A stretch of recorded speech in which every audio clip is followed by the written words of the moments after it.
I know it's kind of a weird place to be hunting avocados, but I'm hunting avocados on the corner of Divisadero and California Street in beautiful San Francisco. And see any avocado trees around here? Well, no, but don't underestimate what's in the backyard. So there's a hardware store down here called Pacific Heights Hardware, and a gentleman by the name of Ammar, Swalim, bought this hardware store recently and started to get rained on by big avocados from the back of this place. So like what to do? He didn't know what to do with all these avocados. So what did he do? Well, he started giving them out for free. And then some customers saw it and told the Chronicle about it. And they wrote an article about it, and they called me up and they're like, "Hey Gary, can you lend some insight as to what this avocado is?" And I was like, "Heck yeah, I'm all about avocados. So let's look at it. I'll put the article in the description box here. Let's go meet Ammar. He's in here somewhere. Let's see. Pretty much. Are you Ammar? Hey, brother. Yeah, right on. You're famous, man. Yeah. You are famous. Nice to see you. Nice to meet you. How are Yeah. you doing? I guess I'll try to. I kind of forgot my mask, but I'll just stay. I got one for Oh, you got one? If you want. Yeah, that's a good idea. I just told you know, I'm just like problem. really bad about that. But anyway, so tell me, this is great. Can we see your tree? Yes. Give me a second. Let me Okay. close the door. We go back there. All right. So tell me your story. Are you you just bought the store recently? Yeah, just a month ago. Congratulations. Yeah, thank you. That's great. Where are you from originally? Originally, I'm from Jerusalem. Jerusalem. Right on. What brought you here? Oh, it's the U.S. Everyone wants to. I know everybody wants to come. Huh? I love it here. Well, right on. Well, we're gonna go see Ammar's tree in the back. But if you ever want to buy any kind of paint, hardware, electrical fixtures, tool belts, any kind of drills, power grinders, pretty much everything you can think of. How's it been going so far since you owned it? Is it all right? It's good. The business is going up day by day because people know we are open every day. Used to close 6 days a week and open one day. Right. But now we open 7 days and business going up day by day because people know we are open. Fantastic. Yeah. And so, of course, you know, you got the whole Americana thing going with the Charlie Brown. And so, of course, if you give avocados away to all your customers, pretty soon they're going to come here all the time. Oh yeah, I gave almost 200 people avocados, man. That's awesome. Yeah, we just have so much of it back then, you know. All right. 2 weeks ago, but now there is some, but not as much as before. Well, I brought my pole so we could pick good. it. Yeah, unfortunately, yeah. All right, we're going to go check that out in a minute, and we'll take you back there. Cool. No way. Now, Ammar is famous. Look at that thing, people. So, here he is holding it for the article. Here's the article. Avocado boast rare bounty in San Francisco. I was called by Elena here, who wrote the article, to give her some ideas on what this avocado might be. And now, Ammar just busted out with one here. So, same color as your shirt, right? Pretty much. Yeah, almost. And then, so look, this is interesting. So this is definitely a Guatemalan type shaped avocado. It's large. It's almost, it's kind of semi-oblong. And this is a medium-sized one. This probably weighs, I'm going to guess, 20 ounces, maybe 18 ounces or so. It's definitely more to it than a large Haas. Actually, we're going to see my guessing ability. Let's see if this works. So we're going to put it on there. Oh, boy. Too heavy. It's too heavy. I can't even read that. Can you? Can you read that? What's that? What does that say? Oh, it's more than More than a pound? It's a lot, my friend. It's a lot. Yeah. That's a heavy avocado. Anyway, yeah, so here's the avocado. Let's see if we can get a really good backdrop, like this white bucket here. Whoops. Oh, I'm just tearing up the whole store. Here we go like this. And here is the avocado. I'm going to guess it's about 5 inches long and 3.5 inches wide. And that's the shape right there. So this is definitely a shape that I don't think I've really seen. So it's probably a seedling of something. Now, this one has the shape of like a reed or a navel. But this one is certainly, Nabal and Reed really don't have the shape. They're more rounded. So you can see there's variability amongst the fruit a little bit. So there's the fruit. Now here's the big round seed. Seeds is pretty large. You don't have any ripe ones, do you? We could open up. Oh, no. No? They took them all. The neighbor has some. Oh, yeah? There's a lot underneath in the backyard of the neighbor. Oh, maybe we can get one of those and I will open it send up. you to him. Yeah, that'll be fun. He's around the corner. We could do a taste test. He owns a piano shop around the corner. What kind of shop? Piano shop. A piano? Fixing pianos. Okay, so if you need pianos, this is where you come. All right, so we're going to go back and see the actual tree. It's actually covered in ivy, and we're going to see what that's like back there. You would just never know that behind your average piano shop, there's a giant avocado tree. Boom. Okay, here is my first glimpse at this most wondrous tree. And we are at the piano dealer right next door who lives at the property and also has a piano store in the front if you ever want to know. What's the name of your piano store? Piano Care Company. Piano Care Company. You need a piano cared for, you come here. What's your name, sir? John, And this is John. but I'm retired. He's retired. We still run the shop. Yeah, huh? Why don't you just sell avocados for a living? I'm thinking of it. Yeah, I would. Look at these things. Here, hold that thing up. Oh, Oh, yeah. Look at that. That is awesome. yeah. Those are great. Okay, cool. And that's Costanza. She's a photographer for the Chronicle. And this is Elena, the author of the most wonderful article that we're going to link on the website. And so I'm going to go and play around with this tree. What's interesting about this tree is that, look, there's avocados all over the place, just laying on the ground. Look, there's more. They're all over. They're hidden around. It's like an Easter egg hunt. Elena, do you like Easter egg hunts? No, I did not grow up doing them. No? Oh, I sure But did. it's an avocado, yes. I'm pretty good at it. So anyway, look at this, guys. They're just everywhere. So you were saying that this is a heavy fruit. Look, there's another one. They're all over. Look at this. Look at this one. Oh, no. Here's one that didn't get eaten. Oh, no. I might eat that. Oh, You're welcome. You have to take Oh. them. man. Whatever. Whatever stage they're at. Look at these things. So they're consistently pretty big. Oh, yeah. They're big this year. And here's the tape measure. Really big this year. And this is what we're looking at here. Look how big that is. So it makes Yeah. another one. And so, what's interesting about the tree is that it's being overwhelmed. I'm going to take my mask off. I'm going to be bold and just stand away from everybody. Just assume I'm infected, everyone. I hate masks. Sorry. All right, so now I can talk and breathe at the same time. What's interesting about this tree is that you have the foliage of the avocado here, but the very astute people will notice that further back in the tree, you are viewing Algerian ivy, introduced sort of exotic. Very healthy ivy. Yeah, extremely healthy ivy. And the ivy really isn't parasitic, meaning it doesn't live off the bark of the tree. However, it does compete for light. And the avocado tree, the more light it gets, the better it will do, the more avocados it'll have.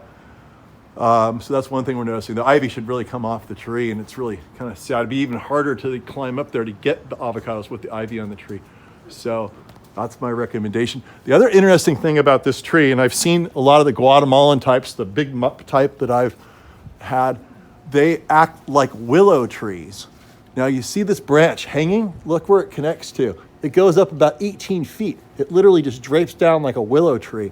So some of these Guatemalan varieties are really, they're, what's the right word for it? They're drapey. See that? They don't come out horizontally and just create a branch. They come out and they literally dangle down about 15 feet, which is really sort of different about this type. But this is a really big tree. I'll stand back again. Look at it. Here we go. Makes perfect sense. It was planted in 1908.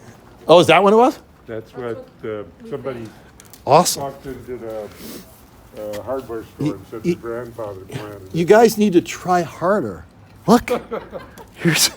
I have terrible eyesight. I Like- could only see the big ones. Look, did you put that there just for me to find?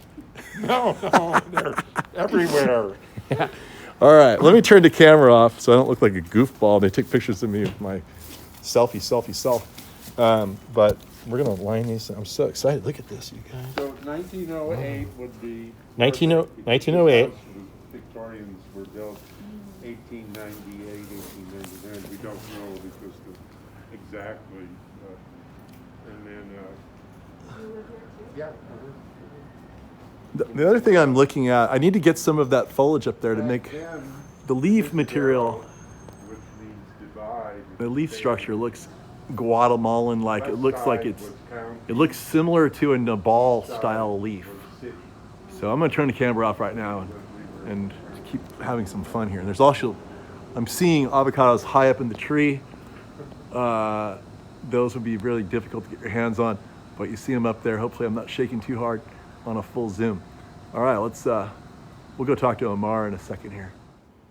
Okay, everyone, so here we are. We've got our avocados. You can see we got the giant one. He's a little beat up. He came out of the tree came in hot, hit the ground hard. It'll be fun to measure that one. And we only picked 10 avocados, so who's to say this is the largest one coming off the tree at any given time. But here's one we found that was ripe. It obviously hit the ground and it broke here, so it created a little bit of discoloration in here, so we're not gonna eat that part. But this part is absolutely perfect. So we're gonna dig in here and we're gonna try that fruit. What I'm noticing is that the fruit is just like a Guatemalan type. It's much lighter yellow than a typical Haas avocado. Most of the Guatemalan types, they will, they're lighter yellow, but they don't oxidize. They don't turn gray like a typical Haas avocado does. Like if you make your guacamole and you put it in the fridge, it turns gray on you. And so that's, Guatemalan types typically don't do that.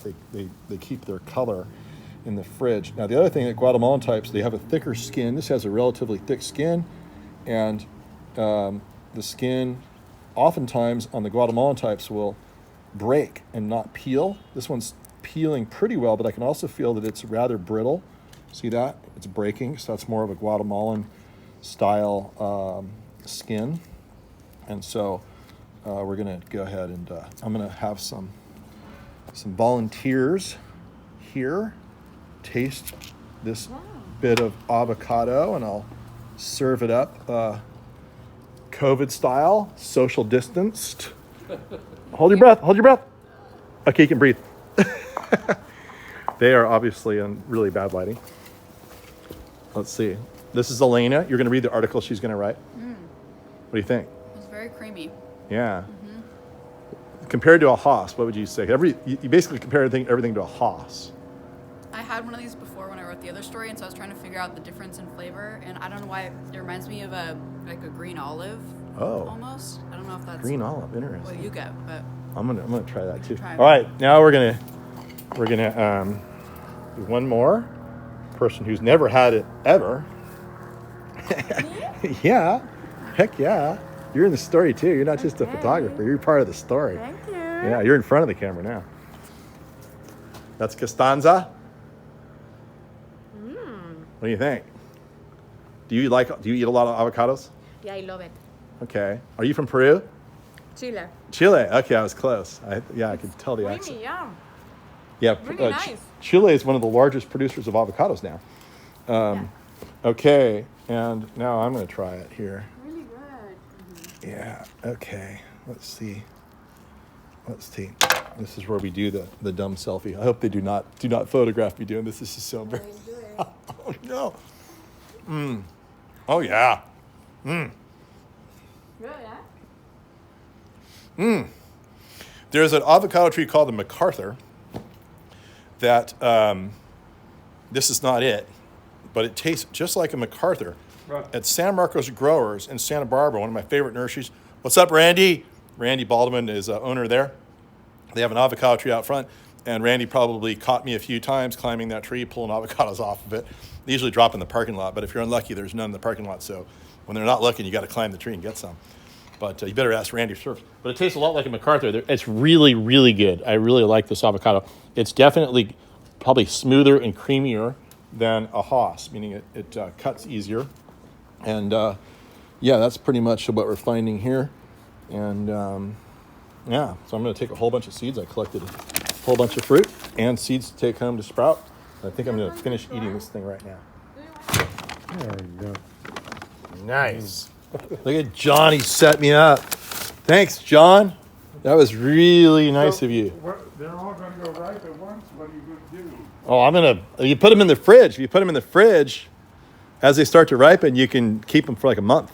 Oh, I didn't think of that. Yeah, you slow them down. Even before they're ripe, when they're hard like this, you can put them in the fridge, and it just stops the ripening process. Oh. And then you can start the ripening process just by bringing it outside. But it'll take like about 10 days. If you pick one off the tree, it'll take about 10 days. These have already started that process because they've been on the ground for a while.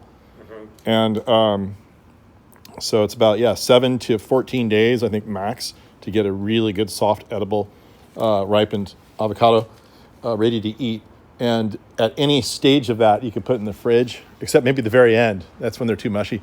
But you can definitely slow your avocados down. And there's our take for the day. Ammar, wave to me.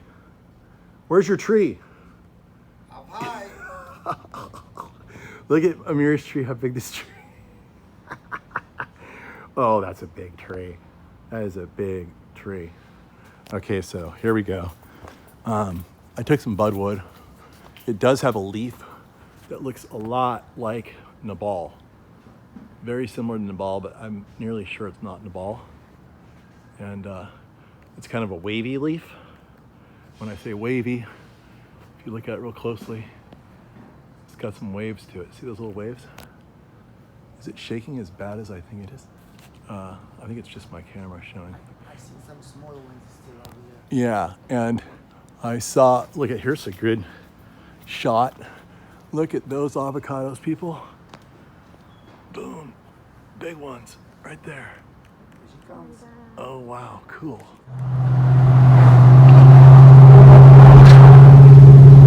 And you thought that avocado trees could not grow in San Francisco? Well, think again.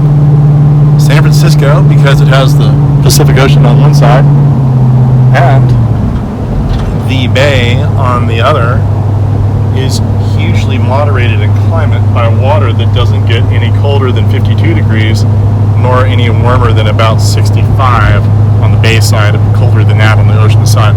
But that approximates very much the climate of highland Guatemala at 4,000, 5,000, 6,000 feet, and there are a lot of avocados from down there, and that's what we just saw, a beautiful Guatemalan type avocado, and I'm sure there's plenty more out there.